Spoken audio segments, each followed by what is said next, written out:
ನಮಸ್ತೆ, ನಾನು ನಿಮ್ಮ ಶ್ರೀಪತಿ ಹೆಗಡೆ ಹಕ್ಲಾಡಿ. ನನ್ನೆಲ್ಲ ಮೀಡಿಯಾ ಫೋಕಸ್ ವೀಕ್ಷಕ ಮಿತ್ರರಿಗೆ ಸ್ವಾಗತ. ದೇಶದಲ್ಲಿ ಸಾಕಷ್ಟು ಸಮಸ್ಯೆಗಳಿದೆ, ಸಮಸ್ಯೆಗಳಿಗೇನು ಕೊರತೆ ಇಲ್ಲ. ಚರ್ಚೆಗೆ ಸಾಕಷ್ಟು ವಿಷಯಗಳಿದ್ದರೂ ಜಸ್ಟ್ ಹೆಸರೇ ಸಭಾಪತಿ ಕುರ್ಚಿ ಬಿಟ್ಟು ಎದ್ದು ಹೋಗ್ತಾರೆ. ವಿರೋಧ ಪಕ್ಷದ ಸದಸ್ಯರು ಸಭಾತ್ಯಾಗ ಮಾಡ್ತಾರೆ. ಒಂದು ಕಾಲದಲ್ಲಿ ಶಾಯರಿ, ಕವಿತೆ, ಸಾಹಿತ್ಯಪೂರ್ಣ ಮಾತುಗಳಿಂದ ಚಿಂತಕರ ಚಾವಡಿ ಅಂತಲೇ ಗಮನ ಸೆಳೆಯುತ್ತಿದ್ದ ರಾಜ್ಯಸಭೆ ವ್ಯಕ್ತಿ ಹೆಸರಿಂದ ಸುದ್ದಿಯಾಗುತ್ತಿದೆ ಅಂತಾದರೆ ಬದಲಾದ ರಾಜಕೀಯ ಸಿದ್ಧಾಂತವ, ಇಚ್ಛಾಶಕ್ತಿಯ ಕೊರತೆಯ, ಆಯ್ಕೆಯ ಮಾನದಂಡವ ಗೊತ್ತಾಗಲ್ಲ. ದೇಶ ಚಿಂತನೆ ಬಿಟ್ಟು ದೇಹ ಚಿಂತನೆ ತೆರಿಗೆದಾರರ ಹಣ ಪೋಲ್ ಮಾಡುತ್ತಿರೋದಂತೂ ಸತ್ಯ. ಹಾಗಾದರೆ ಅದೇನು ಹೆಸರಿನ ತಗಾದೆ, ಯಾವ ಹೆಸರು ಸುದ್ದಿ ಮಾಡ್ತಿದೆ, ರಾಜ್ಯಸಭೆಯಲ್ಲಿ ಏನೆಲ್ಲ ಘಟನೆಗಳಿಗೆ ಕಾರಣವಾಯಿತು ತಿಳಿಯುವ ಚಿಕ್ಕ ಪ್ರಯತ್ನ ಇಲ್ಲಿದೆ. ಒಮ್ಮೆ ರಾಮಾಯಣ ಕಾಲಕ್ಕೆ ಹೋಗಿ ಬರೋಣ ಬನ್ನಿ. ವಾಲ್ಮೀಕಿ ರಾಮಾಯಣದಲ್ಲಿ ಸೀತೆ ವೈಫ್ ಆಫ್ ರಾಮ ಅಂತಲೋ ಕೌಸಲ್ಯ ದಶರಥ ಅಂತಲೋ ಐಡೆಂಟಿಫೈ ಮಾಡಲಿಲ್ಲ. ಇನ್ನು ಮಹಾಭಾರತ ಕಾಲಕ್ಕೆ ಬಂದರೆ ವ್ಯಾಸ ಕುಂತಿ ಪಾಂಡು, ಗಾಂಧಾರಿ ಧೃತರಾಷ್ಟ್ರ ಹಾಗೆ ಪರಿಚಯಿಸಿಲ್ಲ. ದ್ರೌಪದಿ ಧರ್ಮರಾಯ ಅಂತಲೂ ಹೇಳಿಲ್ಲ. ಇನ್ನು ಬೂಜಿಗಳು ಪಾಂಚಾಲಿಗೆ 5 ಗಂಡಂದಿರು 5 ಹೆಸರು ಸೇರಿಸಬೇಕಾ ಅಥವಾ ಧರ್ಮರಾಯನ ಹೆಸರು ಒಂದೇ ಸಾಕ ಎನ್ನುವ ಹೊಸ ಚರ್ಚೆ ಹುಟ್ಟಿಹಾಕಿಸಿದರೂ ಅಚ್ಚರಿಯೇನಿಲ್ಲ. ಇನ್ನು ರಾಣಿ ಭೈರಾದೇವಿ, ಝಾನ್ಸಿ ರಾಣಿ ಲಕ್ಷ್ಮೀಬಾಯಿ, ಕಿತ್ತೂರು ಚೆನ್ನಮ್ಮ, ಉಳ್ಳಾಲ ಅಬ್ಬಕ್ಕ, ಒನಕೆ ಓಬವ್ವ ಸ್ವಂತ ಐಡೆಂಟಿಟಿಯಿಂದಲೇ ಗುರುತಿಸಿಕೊಂಡರು.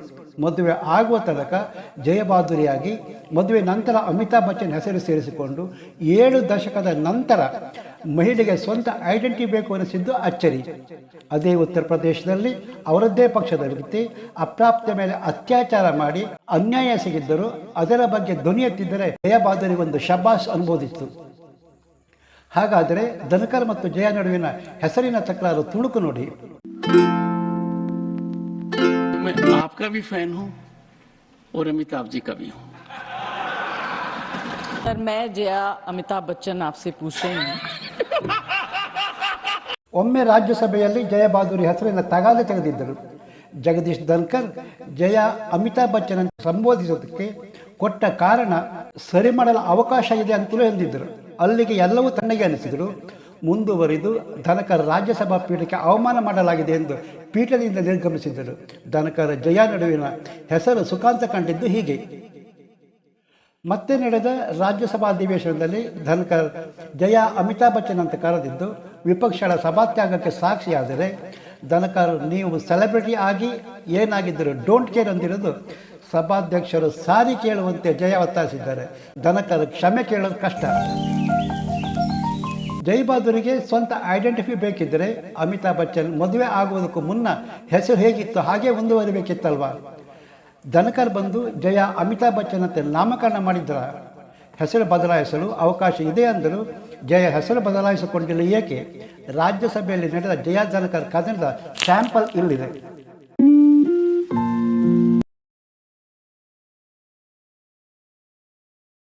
Amitabh Bachchan is the last speaker on this point. Please, ma'am. Sir मैं जया अमिताभ बच्चन ये बोलना चाहती हूँ.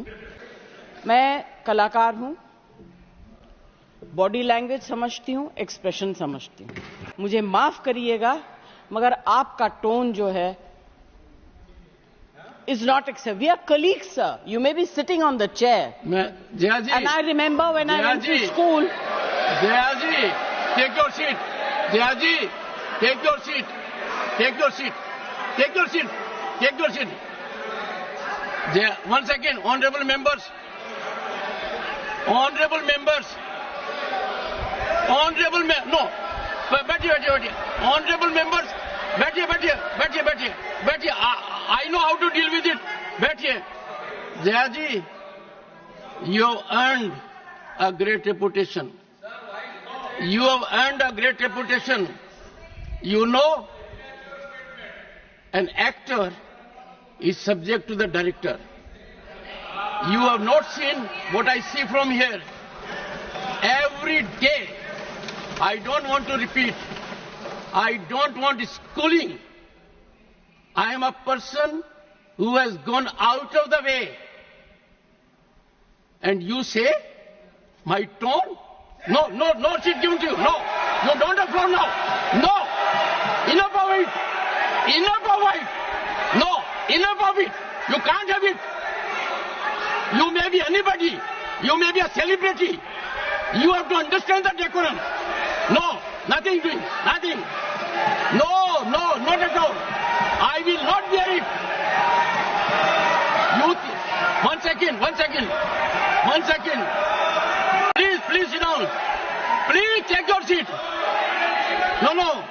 Never carry an impression that only you build reputations.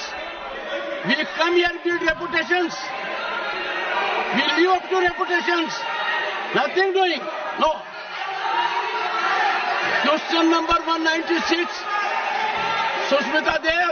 ಇದಿಷ್ಟು ಧನಕರ ಜಯ ಮಾತಿನ ಸಮರ. ಸ್ನೇಹಿತರೆ, ನೀವಿನ್ನು media focus YouTube channel subscribe ಮಾಡಿರದಿದ್ದರೆ ತಕ್ಷಣ ಸಬ್ಸ್ಕ್ರೈಬ್ ಮಾಡಿ, ಲೈಕ್ ಮಾಡಿ, ಅಭಿಪ್ರಾಯ ತಿಳಿಸಿ. ಮತ್ತೊಂದು ಹೊಸ ವಿಷಯದೊಂದಿಗೆ ನಿಮ್ಮ ಮುಂದೆ ಬರುತ್ತೇನೆ. ಅಲ್ಲಿಯ ತನಕ ನಮಸ್ಕಾರ. ಜೈ ಕರ್ನಾಟಕ, ಜೈ ಹಿಂದ್.